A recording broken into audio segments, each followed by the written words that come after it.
ئەمە دیمەنی وێرانی پارکی قەزایەکە کە یەکێکە لە گەورەترین قەزاکانی هەرێمی کوردستان.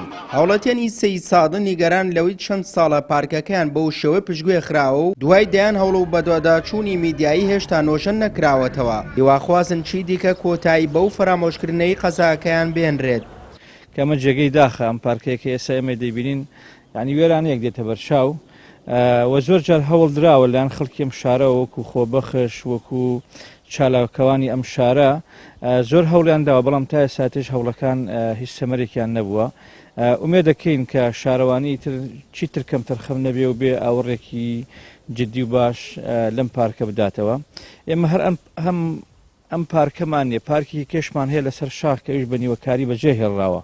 وەڵا بەتاکید زۆر خەڵکی سێ سادەق زۆر نیگەرانە لە وێرانبوونی ئەم پارکە بەدەستی هەم هاوڵاتیان بەڕاستی هەر حکومەت کەم تەرخەم نییە لە ڕاستیە، هاوڵاتیان ویان لێ کرد و هەم حکومەتیش کەم تەرخەمە هەم هاوڵاتیش کەم تەرخەم بوو، وڵاخ و ئاژەڵ و شتیان تێکرد ئاوایان لێکرد بەڕاستی. پەیام چەندین جار بە دواداچوونی بۆ دۆخی ئەم پارکە و فرامۆشکردنی کردووە. هەوڵی داوام بابەتە فرامۆش نەکرێت و لایەنی پەیوەندیدار ئاوڕی لێ بداتەوە.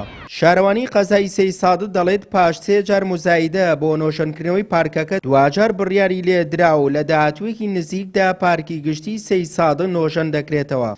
مزایدەکرا بۆ پارکەکە و دەرچوو بۆ کەسایەتیەکی وەبەرهێنیەک لە شاری سەی سادەقی خۆشەویست کە لە ماوەی 5 ڕۆژە دوای 5 ڕۆژ ئینشاڵڵا لەلایەن بەڕێز بەڕێوەبەری گشتی شارەوانەکان و پەسەند دەکرێت. ئەمە بۆ جاری سێمە مزایدەی بۆ کرێتەوە لەبەر هەندێک گرفتی و کێشەی سادە دواخرا.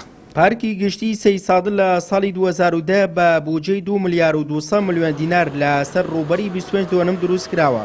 بەڵام تەنیا دوای چەند ساڵێک بەوەی پەراوەستخستنەوە بوو بە وێرانە و سیمای پارکی پێوە دیار نییە. خەڵکی قەزاکەی وادارن بەڵێنی ئەم جارش وەکو جارەکانی پێشوو نەبێت و ئەم جارە پارکەکە نۆشەن بکرێتەوە بپارێزرێت.